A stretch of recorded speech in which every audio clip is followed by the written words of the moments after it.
कुछ लोगों को लगता है कि मठ मंदिर जितने ज्यादा होंगे सनातन धर्म उतना मजबूत होगा। तो याद रखिए, अफगानिस्तान, पाकिस्तान, बांग्लादेश में खूब मठ मंदिर थे। कुछ लोगों को लगता है कि जितने ज्यादा महामंडलेश्वर होंगे, जितने ज्यादा आचार्य होंगे, जितने ज्यादा कथावाचक होंगे, जितनी ज्यादा वहां भीड़ होगी, उससे सनातन मजबूत होगा। तो याद रखिए, पाकिस्तान, अफगानिस्तान, बांग्लादेश में भी खूब महामंडलेश्वर थे, खूब कथावाचक थे। कुछ लोगों को लगता है कि नहीं, जितने नेता पॉपुलर होंगे, जितना नेता मजबूत होंगे, उससे भारत मजबूत होगा, उससे सनातन धर्म मजबूत होगा। तो मैं आपको एक एग्जांपल देता हूं। अफगानिस्तान के प्रधानमंत्री पंडित नंदराम टिक्कू थे, कश्मीरी ब्राह्मण थे, बहुत पॉपुलर थे। खूब उन्होंने अपने नाम पे तालाब बनवाए, सड़कें बनवाई, अपने नाम पे स्कूल बनवाए, और वो तो इतने प्रतापी थे कि अपने नाम पे उन्होंने सोने और चांदी का सिक्का भी चलवा दिया था। लेकिन याद रखिए, अफगानिस्तान से हिंदुओं को बचाना छोड़िए, पंडित नंदराम टिक्कू अपनी आने वाली जनरेशन को भी नहीं बचा पाए। तो अगर आप सोचते हैं कि नहीं, सनातन धर्म को और हिंदुस्तान को कोई नेता बचा लेगा, तो बहुत बड़ी आपकी भूल है। आज के 25 साल के बाद आज के नेता आपको बचाने नहीं आएंगे। आज के 25 साल के बाद आज के कथावाचक आपके बच्चों को बचाने नहीं आएंगे। आज के 25 साल बाद आज के एनजीओ आपके बच्चों को बचाने नहीं आएंगे। आज के 25 साल के बाद आज के शंकराचार्य, आज के महामंडलेश्वर, आज के कथावाचक, आज के नेता, आज के अभिनेता, आज के लेखक, आज के बुद्धिजीवी, आज के एंकर, ये 25 साल के बाद आपके बच्चों को बचाने नहीं आएंगे। अगर होते तो याद रखिए, पाकिस्तान में भी खूब महामंडलेश्वर थे, आचार्य थे, मठ भी था, मंदिर भी था। अफगानिस्तान में भी खूब मठ मंदिर था, खूब कथावाचक भी थे, खूब लेखक भी थे, खूब बुद्धिजीवी भी थे। बांग्लादेश में भी खूब लेखक थे, बुद्धिजीवी भी थे, कलाकार भी थे, नेता भी थे, अभिनेता थे। वास्तव में सठे साठम समाचरेश सिद्धांत को अपनाना होगा। और चूंकि भारत में कानून का राज है, भारत में किसी नेता का राज नहीं है, भारत में किसी पॉलिटिकल पार्टी का राज नहीं है, इसलिए जो कानून का राज है तो कानून ही अच्छा बनाना पड़ेगा। कानून घटिया है, इसलिए नूह में, जो हरियाणा में पड़ता है, वहां पे डबल इंजन की सरकार है, ट्रिपल इंजन की सरकार है, उसके बाद भी दंगा होता है। कानून घटिया है, कानून कठोर है, विदेशी फंडिंग हो रही है, काला धन है, हवाला है। इसलिए मणिपुर में जहां डबल इंजन की सरकार है, वहां भी हिंदुओं का पलायन हुआ है।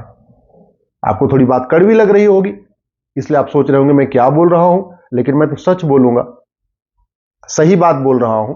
अगर आपको नहीं समझना है, आप मुझे कुछ और समझते हैं, तो समझिए। मेरे लिए सबसे ऊपर भारत है, मेरे लिए सबसे ऊपर सनातन धर्म है, मेरे लिए सबसे पहले सनातन संस्कृति है, मुझे सबसे पहले मेरे लिए हिंदू धर्म है, मेरे लिए सबसे पहले भगवान है।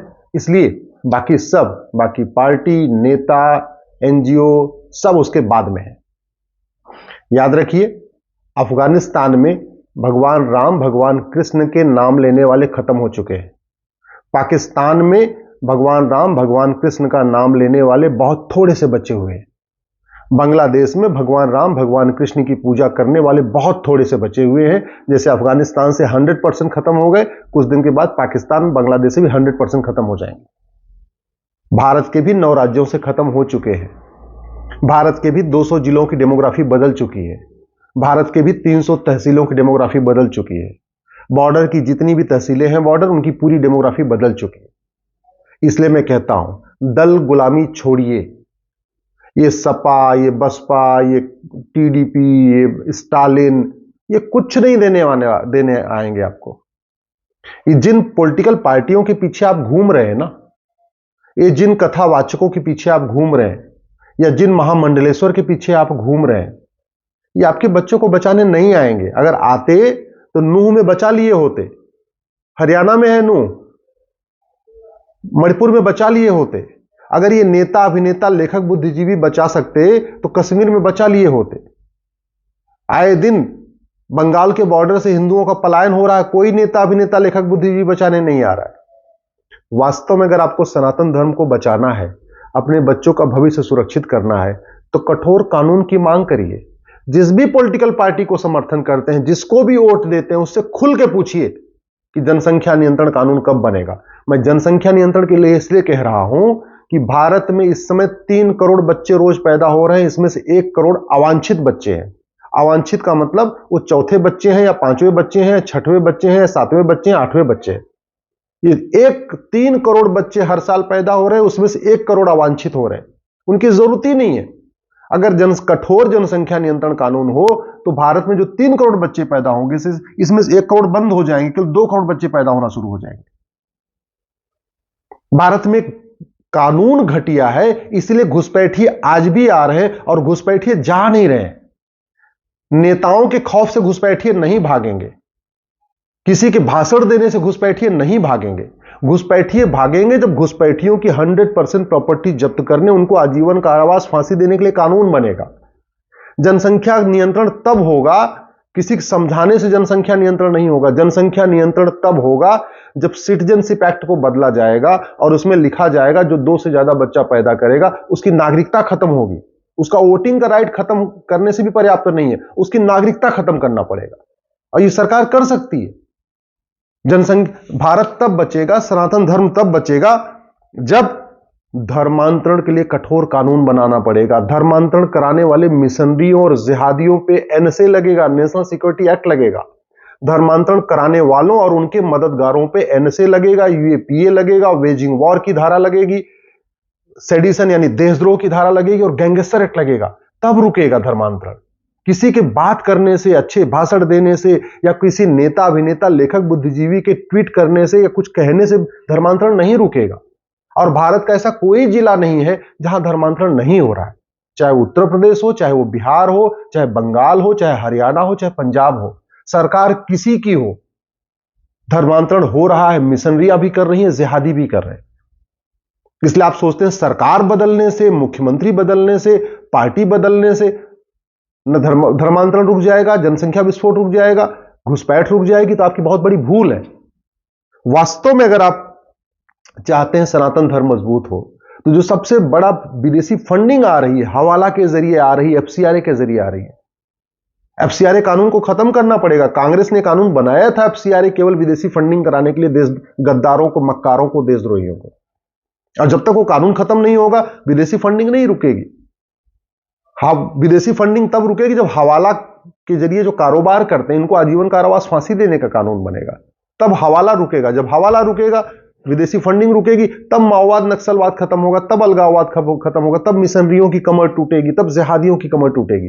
बहुत बड़ी मात्रा में फंडिंग आ रही है मिशनरियों को, जिहादियों को खाड़ी देशों से आती है, मिशनरियों को अमेरिका, यूरोप से आती है। किसी को एफसीआरए के जरिए आ रही है, बैंक में आ रहा है, और किसी को हवाला के जरिए आ रहा है, कैश में आ रहा है।